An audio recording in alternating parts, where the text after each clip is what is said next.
En bon français, qu'est-ce K-E-S-S-E accent aigu, qu'est-ce que tu vas faire? Peux-tu arrêter de niaiser? Ben non, faut pas les contrarier, ça a complètement dégénéré. La rencontre du Trisac-Dumont. Hey, tente-moi pas. Salut Benoît.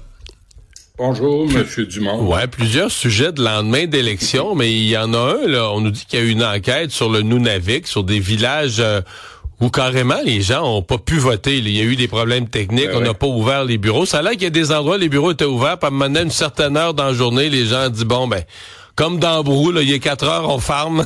Les gens ont fermé le bureau. Ceux qui étaient pas allés voter à une certaine heure, on fermait. Mais c'est pas... Qu'est-ce qu'on fait dans ce temps-là? Est-ce qu'on peut vraiment laisser des citoyens sans droit de vote, carrément? J'ai la solution. Ah oui? Parce que je suis là pour aider. Oui. Au lieu de déployer des ressources et du personnel pour le vote par anticipation lorsque la campagne n'est même pas terminée, parce que moi je connais des snowros qui sont allés voter une semaine avant la fin de la campagne, n'est-ce pas Mario? Ben oui. Alors, il y en a eu beaucoup, il y en a eu 7 millions au Canada, là. Exactement. Au lieu de mettre des ressources là-dedans, on devrait dire vote par anticipation la veille, mais la semaine auparavant, Élections Canada va s'assurer de faire le tour des régions éloignées pour offrir l'accès à un vote. Ça, c'est plus qu'éloigné. C'est des villages, on les appelle les villages isolés, là, qui sont carrément, faut que t'ailles en avion, très, très loin, là. Ben, c'est ça. Mets le monde dans un avion, fais le tour des régions éloignées, puis assure-toi que tout le monde a le droit, a accès au vote. Au lieu de permettre à toutes sortes de capricieux de voter une semaine à l'avance, puis de déployer des bureaux de vote, puis du personnel de... Non, tu veux voter, ça va être 2 jours, la veille puis le jour même, la veille pour accommoder, mais la semaine auparavant, on va s'occuper des gens qui habitent très loin, puis comme ça, on va être un peu plus démocratique. Mais tu sais que l'Inde, le pays le plus populeux du monde, réussit à faire voter. Je pense que les autres, la loi prévoit qu'il faut que chaque citoyen ait un bureau de vote en dedans de 2 kilomètres de sa résidence, parce que c'est pas tout le monde qui a un véhicule là-bas.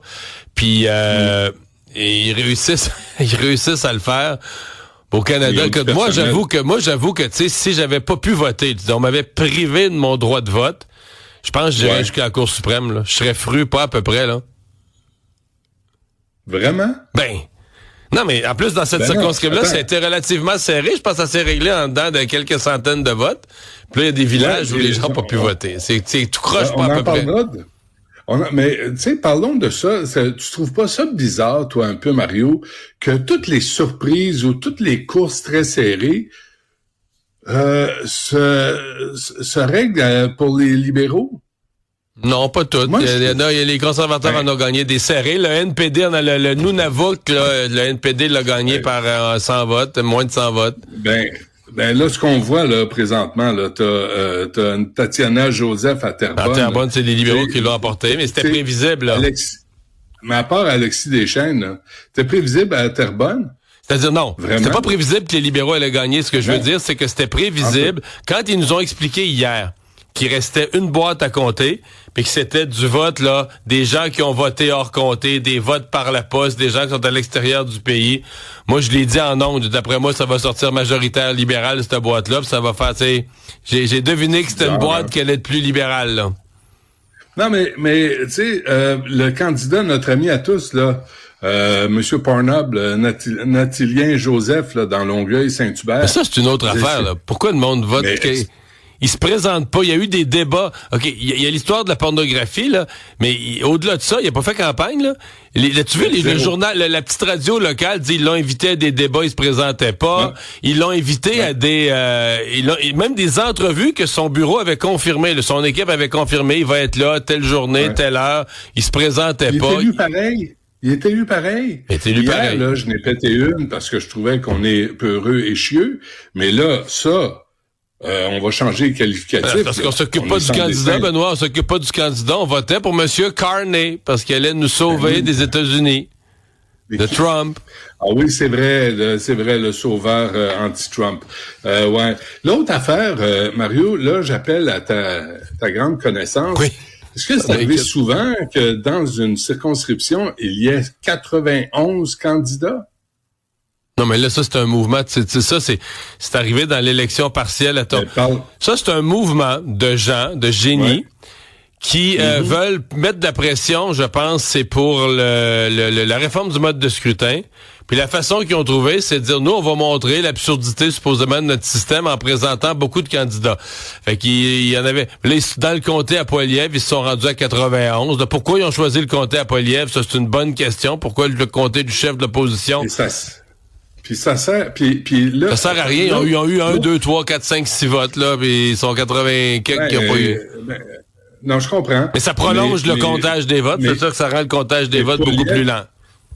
Mais tu sais, on a dit Poilievre, c'était un mini-Trump. Moi, je trouve que Poilievre a couru à sa perte en expulsant les journalistes de sa campagne électorale, en donnant des entrevues à Olivier Primo, à des gens qui sont d'accord avec lui. Moi, je trouve que Poilievre a été bien mal servi par sa gang des communications. Et vraiment, là, il aurait été capable de confronter n'importe qui essayait de lui poser des questions un peu plus serrées. Mais quand on voit ça, là, 91 candidats dans sa circonscription, il était là depuis 20 ans.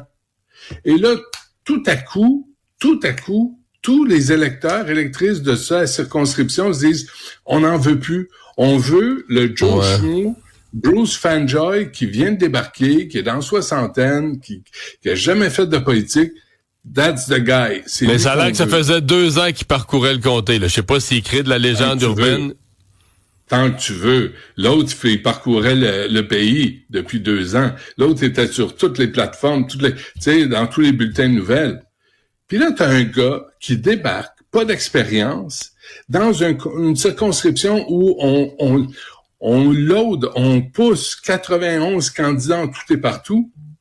Mark Carney avait 4 adversaires dans sa circonscription. Poilievre en avait 90. Mais tu penses que ça change quelque chose? Ben, moi, je me pose la question. Vraiment, là, j'ai pas d'opinion. Je trouve ça particulier. Puis, Fanjoy a gagné avec plus de 4000 votes de plus que le chef conservateur du Canada. Mais c'est parce que il était dans la région d'Ottawa, là. Non, mais si Poilievre avait vraiment été un mini-Trump, là-dessus, il aurait fait une crise. Il aurait désavoué l'élection, il aurait joué, il en aurait fait un spectacle. Est-ce qu'on peut dire que Poilievre a ravalé sa gomme, puis a dit « j'ai perdu », puis là, il va faire ce que tu disais hier, là, il va essayer de trouver une circonscription qui est plus assurée, puis il va prendre quelqu'un, va lui donner sa place. Mais est-ce qu'on peut souligner le fait qu'il n'en ait pas fait un spectacle de cette situation-là? C'est vrai. Mais Benoît, si 90 clowns se sont présentés, mais pas 90, il y avait un NPD, il y avait un libéral, il y avait, mettons, 85 clowns, tu sais, les gens qui ont juste mis leur nom sur le bulletin. Est-ce que ça témoigne pas que c'est un petit peu, quand tu te mets ton nom sur le bulletin pis t'as 2 votes, là, sur 100 000, là, est-ce que ça témoigne pas que t'as laissé n'importe qui se présenter, que c'est trop facile de se présenter, qu'on devrait remettre peut-être un dépôt, un nombre de signatures plus grand, mettre un certain encadrement pour que, je veux dire, c'est comme un jeu, là. Eux autres, ils veulent prouver que le système canadien, là, est pas bon, mais dans le fond, ce qu'ils prouvent, c'est que c'est trop facile d'être candidat dans un comté, puis ça coûte quelque chose, là, imprimer les bulletins de vote, puis tout ça, puis est-ce que c'est normal de laisser les gens jouer avec la démocratie comme ça? C'est ça la question que je pose, là. Ben, as-tu vu le bulletin de vote comme tel, physiquement? Là, il devait avoir, je sais pas combien de long, là. Ben ouais, c'est comme les vieilles feuilles d'IBM des années 70. Non, c'est ça. Qui sortaient de l'imprimante. C'est ahurissant, là. Quelqu'un qui est un peu mélangé, vient voter pour, t'as une liste de papiers. Il y a quelque chose, moi, qui me fatigue là-dedans. Puis, tu sais, c'est pas moi qui est monsieur Parti conservateur, mais ça, en termes de démocratie, en termes de travail d'Élections Canada, 1, qui assure pas le vote dans les régions éloignées, puis 2, qui laisse n'importe qui voter, se présenter plutôt, sans conditions, sans règles, puis 3, laisser n'importe qui voter avec un masque ou une plume dans le péteux. Il me semble que là, il faudrait revoir et le vote par anticipation, alors qu'il n'y a aucun cadre financier qui avait été présenté, il faut s'en rappeler. Il me semble que ça serait l'occasion pour quelques revoir des règles, ouais. Hey, on le voit, le bulletin de vote, là, on le voit à l'écran, évidemment, parce qu'il fallait que tu rentres 90 noms dessus, là, c'est long, c'est plus long que mon bras, en fait, essentiellement. Bon, pendant ce temps, le NPD va chercher un chef. Il y a Thomas Mulcair hier qui a dit, il parle, lui, demain c'est un ancien chef du NPD, il parle avec beaucoup de gens haut placés dans le NPD. Ça a l'air qu'il y en a plusieurs qui rêvent de Valérie Plante, là, qui quitte la mairie de Montréal dans quelques mois. Est-ce que tu la vois comme une candidate idéale pour le NPD? Ah, elle est parfaite, là. Elle est parfaite. Puis je pense que faudrait que la Ville de Montréal analyse l'eau dans Rosemont. Parce que... Pourquoi? parce qu'on y vote là pour le Québec solidaire, pour le NPD et pour Projet Montréal. Ben, il vote à gauche, il vote à gauche partout, ça se tient, c'est logique, là. Ben, je pense qu'il y a de l'eau lourde qui porte à gauche là dans Rosemont. Il y a quelque chose toute l'est de Montréal, là, toute l'est de Montréal, c'est très à gauche. Ça va de Projet. En fait, il y a toute une zone là. Ouais. Ça va de Québec solidaire, Projet Montréal. Puis c'est avec Valérie Plante, je pense qu'elle gagne 5 comtés NPD à Montréal. Ah ouais, non, c'est solide. Il y aurait aussi Gabriel Nadeau-Dubois ou Luc Ferrandez. Là. Si vous voulez avoir des candidats puis une course au NPD, ça pourrait être intéressant. C'est vrai. La gauche internationale, ça.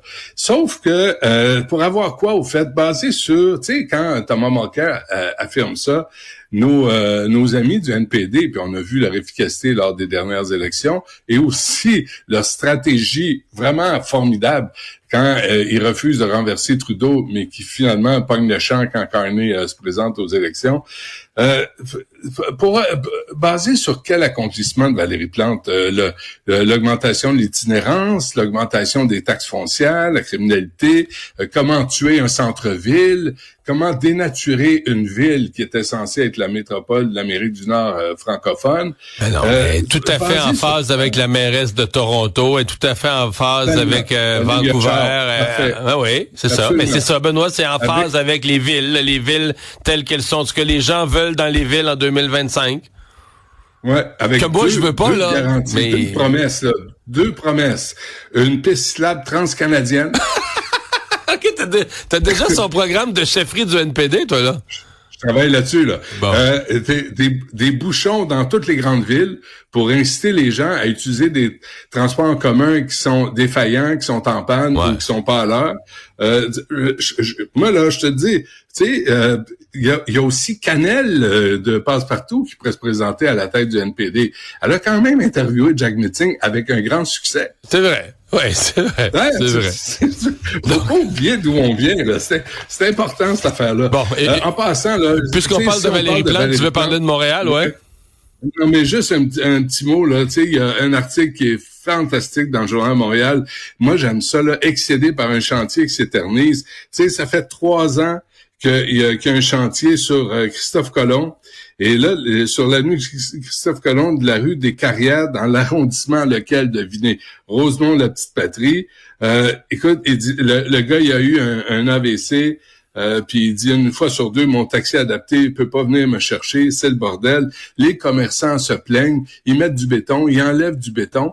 Là, ça va prendre. On est au mois de mars, on est au mois d'avril. On dit qu'il reste, pour les travaux, il reste le pavage et les travaux de paysagement réalisés. Ils en ont jusqu'en juillet. Mai, juin, juillet. 3 mois pour paver une route puis faire du paysagement. Mario. Voilà, je sais. Et là, on se dit, la mairesse, Limoges, là, l'autre incompétent, là, le maire de Rosemont et Projet Montréal, vous voulez ça à travers le Canada. Vraiment, là, cette grande efficacité. Parce que les travaux, là, ça a été compliqué. Il y a eu des coupures d'eau.